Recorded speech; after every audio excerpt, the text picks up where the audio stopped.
Hey everybody, so glad that you could join us tonight in your campus group. We're so thankful that you're able to get together and enjoy fellowship, prayer, and of course, being in the Word. And as you meet together tonight, we're looking forward to hearing some great things that are coming out of each of your groups.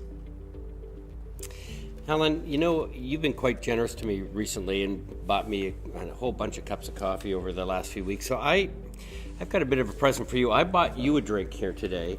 Oh. Something that I thought you'd really like. It's called General Purpose Cleaner Degreaser.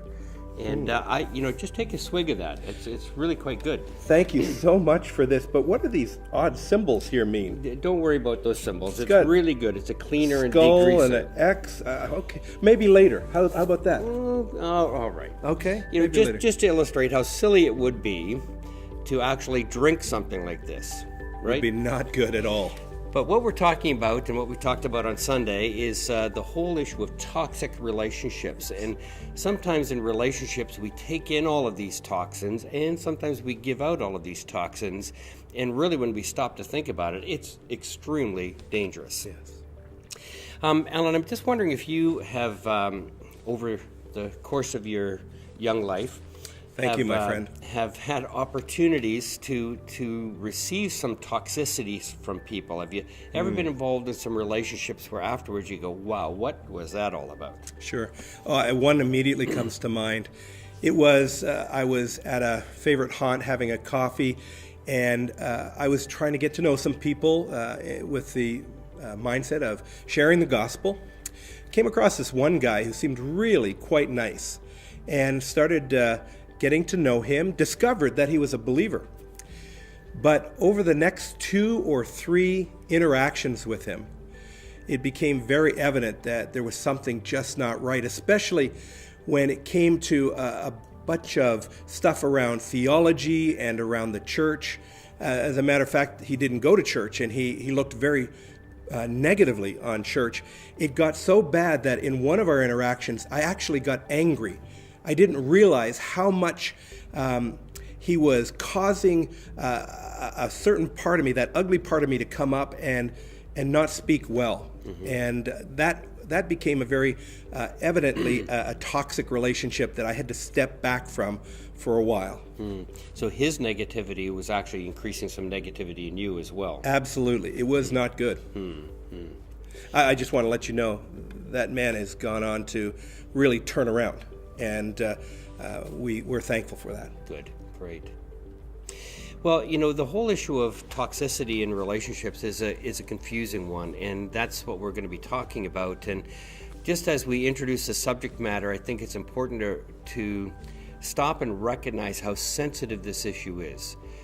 Some of you might be experiencing some kind of toxic relationship right now, and boy, our hope is not to add to your pain at all or your discomfort.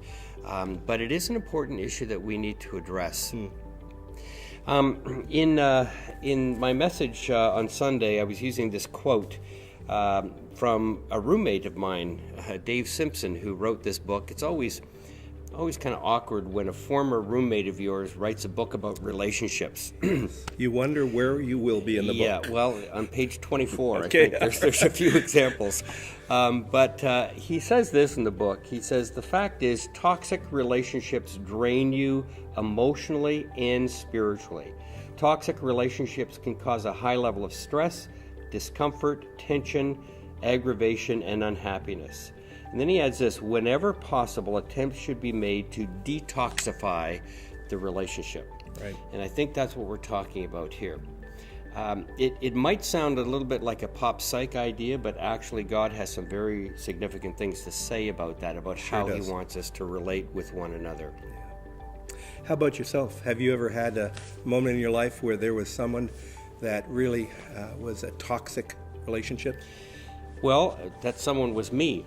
No. I think. I can think of a number of times in my life when I've been a little out of control and a little bit awkward in some of my relationships and with my family. I want to make it very clear, never been involved in abusive relationships or anything of that nature. But I remember one time when I was in midlife, just a few years ago, when I was in midlife. Oh, how to bite my tongue. I remember going through a phase when I was a workaholic. Ironically enough, I was a pastor as well, but I was just working like crazy, 60, 70-hour weeks, and as a result, I was becoming very short with everyone. And I remember in particular with my family, I was always swinging back on that passive-aggressive scale. There are times I'd just totally disengage and be absent from my wife and from my children, and then other times when I'd be very aggressive and would raise my voice and be very short-tempered with people, and it was a really weird kind of period in my life, to the extent that I thought I really need to see a counselor about this. So I did book some sessions and had a wonderful conversation to try to figure out why am I acting like a workaholic, and why am I having this passive-aggressive swing in all of my relationships. And through that, this counselor was able to help me understand some performance orientation and some misplaced goals, and that's why I was getting angry and those kinds of things. And boy, really helped me get some understanding of why I'm acting the way I'm acting.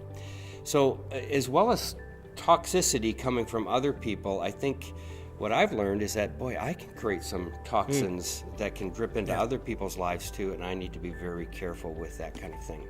How true. We all probably have a little bit of a testimony in that way ourselves. We're glad you're such a sweetheart now, though. Oh, well, I've worked out all of my issues and have no issues whatsoever. None whatsoever. Neither do I. We're good.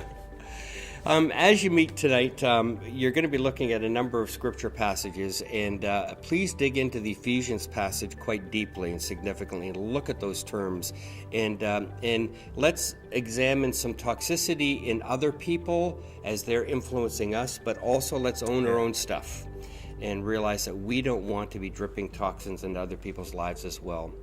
I think you'll discover through this as well the great need that all of us have to really be relying on the Lord, because if you're anything like me, we can't do it in and of our own strength. No, can't do it in of our own strength, and we can't do it without each other. God created the church, and especially in the small group situation, as a support system one for another. And so hope tonight you'll support each other well through the conversation and in the days ahead. Great. God bless you all. Thanks.